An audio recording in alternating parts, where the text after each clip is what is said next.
परम प्रधान परमेश्वर पिता, परमेश्वर पुत्र, परमेश्वर पवित्र आत्मा की स्तुति हो। प्रभु का धन्यवाद करता हूँ आज के दिन के लिए कि फिर से मुझे प्रभु ने ये मौका दिया कि मैं प्रभु परमेश्वर के सत्य वचन को आप तक पहुँचा सकूँ।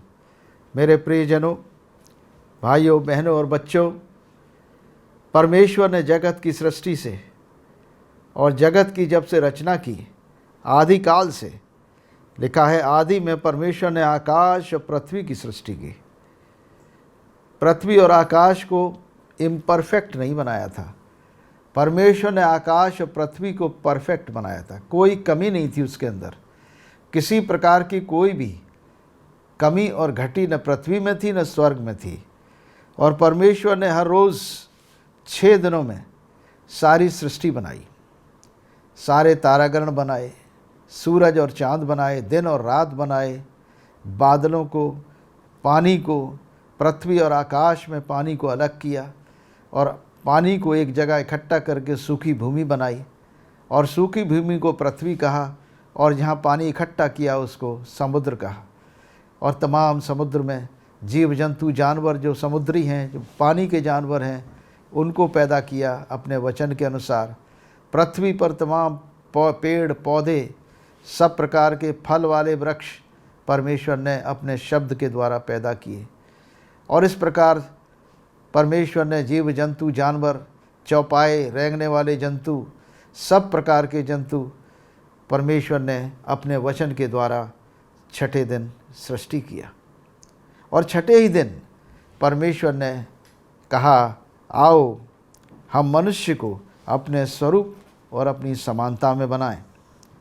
और वे समुद्र की मछलियाँ, आकाश के पक्षियों और घरेलू पशुओं और सारी पृथ्वी पर सब रेंगने वाले जंतुओं, पृथ्वी के ऊपर अधिकार, जो रेंगते हैं, अधिकार रखें।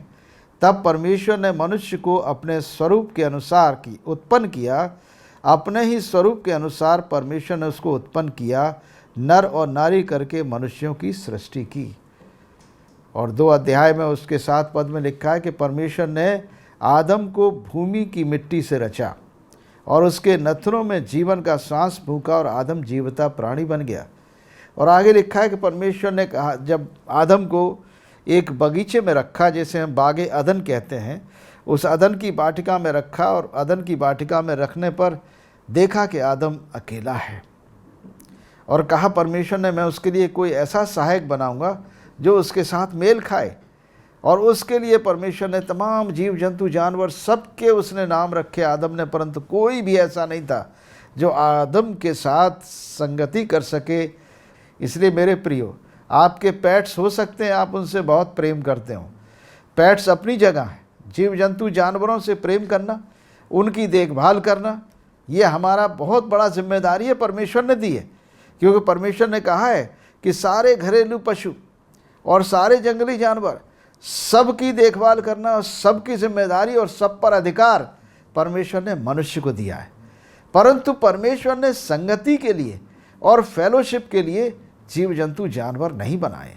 उसने हमारे लिए, लिखा है, परमेश्वर ने गहरी नींद में आदम को डाल दिया और उसकी पसली ली और उसकी संति मांस भरकर उसको नारी बना दिया, औरत बना दिया। यानी वो आदम का अपने शरीर का हिस्सा बन गई। और जब परमेश्वर उसके सामने लाया तो आदम ने कहा कि ये तो मेरी हड्डी की हड्डी और मेरे मांस में का मांस है, इसका नाम नारी होगा क्योंकि ये नर से निकाली गई है। जो कुछ परमेश्वर ने बनाया वो परफेक्ट बनाया था। और सबसे बड़ी चीज़ है कि क्या कभी आपने सुना कि ईश्वर बीमार पड़ा हो, परमेश्वर रोगी हुआ हो, परमेश्वर को कोई रोग लग गया हो और बीमार पड़ा है, अस्पताल में एडमिट है? ये तो कभी हो नहीं सकता। यहाँ पर क्या लिखा हुआ है कि परमेश्वर ने मनुष्य को अपनी समानता और अपने स्वरूप में उत्पन्न किया है। तो मेरे प्रियो, यदि हम परमेश्वर की समानता और स्वरूप में हैं तो फिर हम काहे रोगी हो जाते हैं? हम क्यों बीमार पड़ जाते हैं? हम में अंतर क्या हो गया? हमारा स्वरूप क्या बिगड़ चुका है या हम उस स्वरूप से नीचे गिर चुके हैं? जो ईश्वर का स्वरूप हम में था, क्या वो स्वरूप समाप्त हो गया है? हाँ, हकीकत यही है। हकीकत यही है। उत्पत्ति के 3 अध्याय में इसका जिक्र है कि परमेश्वर ने मनुष्य को जब बागे अदन में रखा था तो उसे कुछ हुक्म दिए थे और उसको आज्ञाएं दी थी कि देखो, सब फल खा सकते हो बेखटके इस बाग की रखवाली करना भी तुम्हारा फ़र्ज़ है। आदम और हव्वा दोनों को रखा था और आदम को जिम्मेदारी दी थी कि तू इसकी रखवाली करेगा, देखभाल करेगा इस बाग की, और कहा था हर फल खा सकता है, परंतु तू भले और बुरे के ज्ञान के वृक्ष का फल न खाना, क्योंकि जिस दिन तू उसे खा लेगा उसी दिन निश्चय मर जाएगा। वहाँ पर जीवन के वृक्ष का भी फल था, उसके लिए मना नहीं किया था। वो बेखटके खा सकता था आदम, लेकिन यहाँ शैतान ने सर्प के रूप में हमारी आदि माता हव्वा को बरगला दिया, उनको बहका दिया। और उनको कैसे बहकाया? लिखा है, जितने बनेले पशु थे उन सब में सर्प धूर्त था। Can you imagine? सर्प उस समय पशुओं की कैटेगरी में आता था। अर्थ यह है वो चौपाया रहा होगा, चौपाया था बाइबल के अनुसार, और उस चौपाए ने स्त्री की भाषा में बोला। उस ज़माने में पाप नहीं था, उस ज़माने में डिसेंशन नहीं था, झगड़े नहीं थे, फसाद नहीं था, पूरी दुनिया में शांति थी, पृथ्वी और आकाश में शांति थी, यानी स्वर्ग और पृथ्वी में शांति, परमेश्वर और मनुष्य के बीच में शांति थी। और यहाँ पर क्या हुआ? ये चौपाया सर्प जो धूर्त प्रवृत्ति का था, इसमें शैतान का आत्मा समा गया और इसने हव्वा को भड़काया और कहने लगा, इस वाटिका के वृक्ष के फल, क्या परमेश्वर ने तुम्हें सचमुच में इस वाटिका के किसी वृक्ष का फल न खाना ये कहा है? बताइए, जबकि वो खा रहे लगातार सब फल। और यहाँ कह रहा है शैतान, क्या परमेश्वर ने तुमसे कहा कि कोई वृक्ष का फल न खाना? लेकिन हव्वा ने कहा नहीं, परमेश्वर ने कहा है तुम सारे वृक्ष के फल खा सकते हो, परंतु तुम भले और बुरे के ज्ञान के वृक्ष का फल न खाना, न छूना, क्योंकि जिस दिन तुम खाओगे मर जाओगे। तब सर्प ने स्त्री से कहा, तुम निश्चय नहीं मरोगी, वरन परमेश्वर आप जानता है कि जिस दिन तुम उसका फल खाओगे उसी दिन तुम्हारी आंखें खुल जाएंगी और तुम भले और बुरे का ज्ञान पाकर परमेश्वर के तुल्य हो जाओगे। जब स्त्री ने देखा कि फल खाने के योग्य है, अच्छा है, मनभाऊ है, तो उसने खाया और अपने पति को भी दिया। दोनों की आंखें खुल गईं और उन्हें महसूस हुआ कि वो नंगे हैं और तुरंत कपड़े की ज़रूरत पड़ गई। हकीकत तो यह है कि वो कपड़ा जो पहले था वो परमेश्वर की महिमा का कपड़ा था, वो कवरिंग ऑफ गॉड थी। जब कवरिंग ऑफ गॉड हट गई तो हम नेकेड हो गए, क्योंकि परमेश्वर की कवरिंग थी उनके ऊपर। परमेश्वर ने अपनी समानता और अपने स्वरूप में उन्हें बनाया था, इसलिए कोई रोग और बीमारियां, किसी प्रकार के श्राप उनके शरीर पर असर नहीं कर सकते थे, क्योंकि they were protected under the cover of the God Almighty, glory of God. परमेश्वर की महिमा का कवच उनके ऊपर था। और उस शैतान की, जो परमेश्वर का शत्रु है, मनुष्य का शत्रु है, उसका हुक्म मानने के कारण जो श्राप उस शैतान को परमेश्वर ने दिए थे, वो कर्सेस, जो श्रापित अवस्था में वो शैतान था, उसकी आज्ञा मानने के कारण वो श्राप, वो कर्सेस सब मनुष्य के ऊपर आ गए और आज तक चले आ रहे हैं। मेरे प्रियो, इन्हीं श्रापों से, इन्हीं कर्सेस से परमेश्वर हमें छुड़ाने की योजना भी बनाया है। इन्हीं रोगों और बीमारियों से हमें चंगा करने की, हमें अनंत जीवन की योजना भी परमेश्वर ने बनाई। परमेश्वर हमसे प्रेम करता है, परमेश्वर हमसे बेहद प्रेम करता है। वो नहीं चाहता कि कोई मनुष्य नाश हो, वो चाहता है हम अनंत जीवन पाएं। फिर भी परमेश्वर ने ये हालात जब आदमी के देखे, रोग और बीमारियां देखी, मनुष्य का सताव देखा, उसकी तबाही देखी, उसकी मृत्यु देखी, तो परमेश्वर ने इंतज़ाम किया और अपने पुत्र को परमेश्वर ने अपनी मनुष्य की समानता और मनुष्य के स्वरूप में अपने पुत्र को पृथ्वी पर भेज दिया। हम जानते हैं कि परमेश्वर पुत्र यीशु मसीह माता मरियम के गर्भ से पवित्र आत्मा के द्वारा जन्म लिए, 9 महीने माता के गर्भ में शरीर धारण करते रहे और उसके बाद मनुष्य के रूप में जन्म लेकर परमेश्वर के बेटे कहलाए, परमेश्वर के पुत्र कहलाए और परमेश्वर के पुत्र के चाल चलन को उन्होंने पृथ्वी पर प्रकट किया। वो हमारे पाप और श्रापों को अपनी देह पर लेकर क्रूस पर चढ़ गए ताकि हम पाप के लिए मरकर धार्मिकता के लिए जीवन बिताएं और उन्हीं के मार खाने से हम चंगे होते हैं। प्रभु यीशु मसीह ने पाप का दंड जो मृत्यु था वो स्वयं अपने ऊपर ले लिया और अपना हमारे लिए जीवन उड़ेल दिया। इसीलिए लिखा है, पाप का दंड तो मृत्यु है, परंतु परमेश्वर का वरदान हमारे प्रभु यीशु मसीह में अनंत जीवन है। ये अनंत जीवन देने के लिए परमेश्वर हमें अपने पुत्र को भेजता है पृथ्वी पर। परमेश्वर का पुत्र यीशु मसीह जब पृथ्वी पर मनुष्यों के लिए आया है, हमारे लिए आया है और उसने आकर शैतान का सामना किया। मत्ती के 4 अध्याय में लिखा है कि जब पवित्र आत्मा से प्रभु यीशु मसीह को बपतिस्मा मिला, जब उन्होंने बपतिस्मा लिया और पूरे तरीके से अपने आप को पृथ्वी पर अपनी उस सेवा के लिए तैयार किया जिसके लिए उनका पृथ्वी पर जन्म लिया था उन्होंने, जिस पर पृथ्वी पर मनुष्य बनकर आए थे, और पानी से बपतिस्मा लेकर परमेश्वर की आकाशवाणी हुई कि मेरा पुत्र है जिससे मैं प्रसन्न हूँ, और पवित्र आत्मा उन पर कबूतर की नाई उतरा। और जैसे ही पवित्र आत्मा उतरा है, शैतान ने उनकी परीक्षा की। 40 दिन और 40 रात वो भूखे थे। शैतान ने रोटी के लिए कहा, अरे तुम तो परमेश्वर के पुत्र हो, यदि तू परमेश्वर का पुत्र है तो कह दे पत्थर रोटियां बन जाए।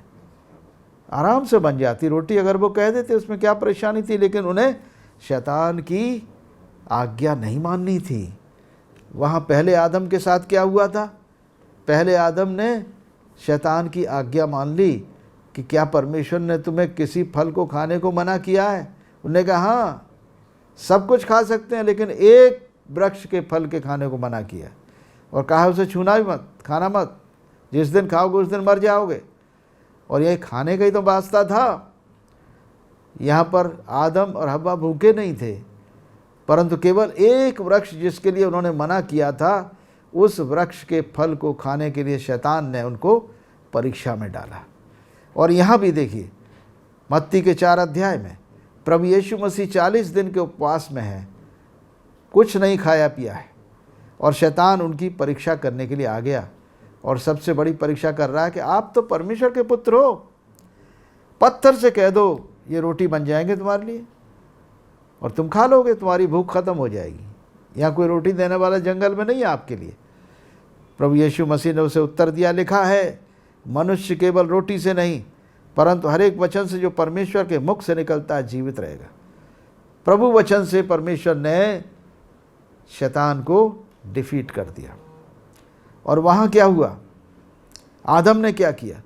जब आदम और हव्वा को शैतान ने टेम्प्ट किया, परीक्षा की उनकी, तो वो परीक्षा में गिर पड़े और उसकी आज्ञा को मान लिया। और जब उसकी आज्ञा को मान लिया तो उसके अधीन हो गए, यानी परमेश्वर के अधीनता को त्याग कर शैतान की अधीनता में चले गए, श्रापित अवस्था में चले गए, आशीषित अवस्था से। यहाँ प्रभु यीशु मसीह एक मनुष्य के रूप में है, परमेश्वर का पुत्र है, मनुष्य का पुत्र बना है, और मनुष्य का पुत्र बनकर शैतान, उसी शैतान को जिसने पहले आदम को और हव्वा को हरा दिया था और उनके सारे अधिकारों को समाप्त करके उन्हें अपना गुलाम बना दिया था, ये अंतिम आदम जो परमेश्वर का पुत्र यीशु मसीह है, शैतान को उसी बात पर हराता है, खाने की बात पर। और यहाँ पर शैतान पूरे तरीके से डिफीट हो जाता है। उसके बाद वो उनकी परीक्षा करता है, फिर कहता है, उन्हें मंदिर के कंगूर के पर ले गया और उससे कहा, यदि तू परमेश्वर का पुत्र है तो अपने आप को नीचे गिरा दे, क्योंकि भजन संहिता 91 में तुम्हारे बारे में लिखा है कि वो तेरे विषय में अपने स्वर्गदूतों को आज्ञा देगा और वे तुझे हाथों हाथ उठा लेंगे कहीं ऐसा ना हो कि तेरे पाँव में पत्थर से ठेस लगे। अब यहाँ पर यीशु ने उससे कहा, यह भी लिखा है कि तू अपने प्रभु और परमेश्वर की परीक्षा न कर। शैतान डिफीट हो गया दूसरी परीक्षा में भी। तीसरी परीक्षा करता है, ऊंचे पहाड़ पर ले गया है और जगत का सारा वैभव दिखाया है कि देखिए सारी दुनिया, वर्ल्ड जो है, संसार और संसारिकता सब मेरे अधीन है। हम जानते हैं संसार में बहुत गुनाह हो रहा है, जगत में पाप का अधिकार चल रहा है, लेकिन परमेश्वर भी इसी जगत में अपने पुत्र यीशु मसीह की आत्मा के द्वारा पूरा पूरा प्रभाव पृथ्वी पर डाल रहा है। परमेश्वर भी अपने पुत्र यीशु मसीह को भेजकर अपने राज्य को, परमेश्वर के राज्य को पृथ्वी पर बढ़ा रहा है। और वहीं शैतान उस राज्य को रेजिस्ट कर रहा है, उसका विरोध कर रहा है, लगातार विरोध कर रहा है। क्योंकि क्या हुआ था, यीशु मसीह ने उसकी लोभ और लालच की दुनिया को रिजेक्ट कर दिया था। यहाँ पर क्या हुआ, इब्लीस ने उसे संसार के राज्य दिखाए, वैभव दिखाया और कहा यदि तू मुझे प्रणाम कर ले गिरकर तो ये सब कुछ मैं तुझे दे दूंगा। यीशु ने कहा, हे शैतान दूर हो जा। तो यहाँ पर हम देखते हैं कि अंतिम परीक्षा, तीसरी परीक्षा प्रभु यीशु मसीह की ये कर रहा है कि हो सकता है कि ये यहाँ पर गिर जाए। मनुष्य है, मनुष्य का पुत्र है, परमेश्वर का पुत्र है, लेकिन मनुष्य बनकर पृथ्वी पर आया है तो मनुष्य की लालसाएं, मनुष्य की इच्छाएं जो संसारिकता की होती हैं वो इसके हृदय में ज़रूर होंगी, क्योंकि शरीर में है, और इसलिए उसके शरीर की परीक्षा की। कहीं ऐसा हो पहले आदम के समान अगर ये वश में आ जाएगा तब तो फिर मेरा स्वर्ग राज्य भी कब्जे में आ जाएगा। शैतान की बड़ी चाल थी। प्रभु यीशु मसीह ने उसे डांट दिया और लिखा है शैतान उससे चला गया, दूर हट गया, और स्वर्गदूत आकर प्रभु यीशु मसीह की सेवा करने लगे। और यहाँ पर प्रभु यीशु मसीह ने अपने राज्य का प्रचार किया। मत्ती 4 और उसके 17 में लिखा है, उस समय यीशु ने प्रचार करना आरंभ किया, कहा मन फिराओ क्योंकि स्वर्ग का राज्य निकट है। यीशु ने मन फिराने की शिक्षा दी। और 23 पद में लिखा है, यीशु सारे गलील में फिरता हुआ उनके आराधनालय में उपदेश करता, राज्य का सुसमाचार प्रचार करता और लोगों की हर प्रकार की बीमारी और दुर्बलता को दूर करता रहा। सारे सीरिया देश में उसका यश फैल गया और लोग सब बीमारों को जो नाना प्रकार की बीमारियों और दुखों से जकड़े हुए थे, जिनमें दुष्ट आत्माएं थीं, मृगी वाले, लकवे के रोगी उसके पास लाए और उसने उन्हें चंगा किया। गलील और तीकापुलुस, यरूशलेम, यहूदिया, यरदन नदी के पार भीड़ की भीड़ उसके पास खोली। लिखा है प्रभु यीशु मसीह लगातार लोगों को चंगा कर रहे थे, बीमारों को चंगा कर रहे थे, दुष्ट आत्माओं को निकाल रहे थे, अंधों की आंखें खोल रहे थे, बीमारों को लगातार चंगा कर रहे थे। यहाँ पर फिर इसी मत्ती के 8वें अध्याय में लिखा है, यीशु मसीह पहाड़ से उतरे थे, एक बड़ी भीड़ उनके पीछे होली, हज़ारों की भीड़ उनके पीछे होती थी। 5000 लोगों को 5 रोटी और 2 मछली से 5000 को खिलाते थे। मिरेकल्स पर मिरेकल हो रहे थे। जन्म के अंधों की आंखें खुल रही थी, बहरों के कान खुल रहे थे, गूंगों की जुबान, कोढ़ी शुद्ध हो रहे थे। 8वें अध्याय में लिखा कि देखो एक कोढ़ी मनुष्य आया यीशु के पास और उसे प्रणाम किया, कहा हे प्रभु यदि तू चाहे तो मुझे शुद्ध कर सकता है। यीशु ने हाथ बढ़ाकर उसे छुआ और कहा मैं चाहता हूँ तू शुद्ध हो जा, और तुरंत उसका कोढ़ शुद्ध हो गया। और यीशु ने कहा देख किसी से न कहना, परंतु जाकर अपने आप को याजक को दिखा और चढ़ावा मूसा ने कहा उसे चढ़ा, ताकि लोगों के ऊपर गवाही हो। जो भी चंगे होते थे वो प्रभु यीशु मसीह के दया के और उसकी इस परमेश्वर के राज्य के गवाह बन जाते थे, क्योंकि परमेश्वर का राज्य बातों में नहीं था, परमेश्वर का राज्य पवित्र आत्मा की सामर्थ्य में था। प्रभु यीशु मसीह पवित्र आत्मा और अभिषेक से भरे हुए थे। आगे देख रहे हैं कफरनहूम में आते हैं तो एक सूबेदार उनके पास आता है और यीशु से कहता है हे प्रभु मैं इस योग्य नहीं कि तू मेरे छत के तले आए, मेरे सेवक लकवा का रोगी पड़ा है घर में, तू बोल दे, यहीं से बोल दे, वो चंगा हो जाएगा। कहने लगा मेरे अंडर में सेवक हैं, सिपाही हैं, एक से कहता हूँ जा तो जा, आ तो आ, मेरा हुक्म सुनते हैं। आप भी अधिकार लेकर आए हो स्वर्ग से, आप भी परमेश्वर के पुत्र हो, आप यहीं से बोल दो, मेरा सेवक मेरे घर में चंगा हो जाएगा। यीशु ने कहा मैं तुमसे सच कहता हूँ कि मैंने इज़राइल में ऐसा विश्वास नहीं पाया। और उससे कहा जा, जैसा तेरा विश्वास है वैसा ही तेरे लिए हो। और उसका सेवक उसी घड़ी चंगा हो गया। आज प्रभु यीशु मसीह दुनिया के सारे दुख दर्द उठाने के बाद, हम जानते हैं बाइबल के अनुसार यशाया 53 में लिखा है, वो हमारे अपराधों के कारण घायल किया गया, हमारे अधर्म के लिए कुचला गया, हमारी शांति के लिए उस पर ताड़ना पड़ी, ताकि उसके कोड़े खाए जाने से हम चंगे हो जाएं। और ये दुख उठाया जाना प्रभु यीशु मसीह का हमारे वास्ते था। हमारे शरीर पर जो गुनाह थे, हमारे पाप थे, हमारे अपराध थे, उसके लिए यीशु मसीह घायल किए गए।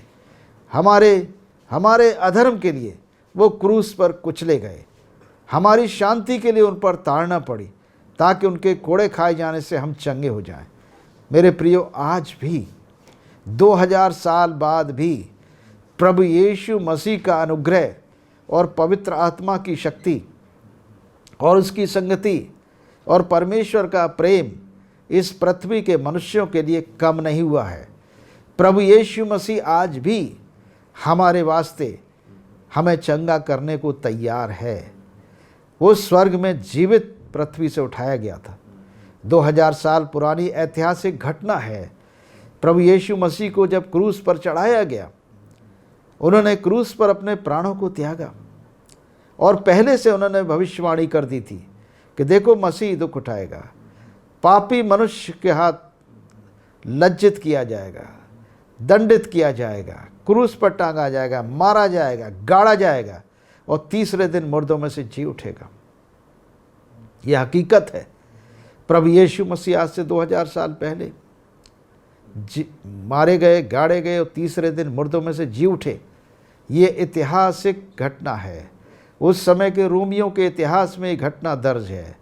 फिर उसके बाद आंखों देखी घटना जो उनके अपने चेलों ने देखी है, जिसे उन्होंने गॉस्पेल के रूप में लिख के रखा हुआ है। मेरे प्रियो, ये घटनाएं सत्य हैं। प्रभु यीशु मसीह स्वर्ग पर उठाए गए और उससे पहले उन्होंने अपने चेलों से कहा कि देखो तुम ठहरे रहना, यरूशलेम में ठहरे रहना और वहाँ ठहर कर मेरा इंतज़ार करना। मैं तुम्हें पवित्र आत्मा भेजूँगा, मैं तुम्हारे लिए एक और सहायक भेजूँगा।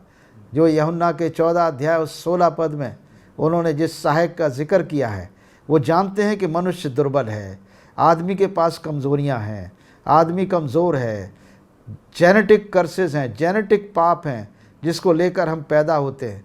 लेकिन यीशु मसीह विदाउट डिफेक्ट पैदा हुए थे, बिना किसी गुनाह के पैदा हुए थे, बिना किसी पाप के पैदा हुए थे, बिना किसी पाप के उन्होंने मृत्यु दंड भी उठाया था, परंतु तीसरे दिन मुर्दों में से इसलिए जी उठे कि गुनाह का दंड मृत्यु है।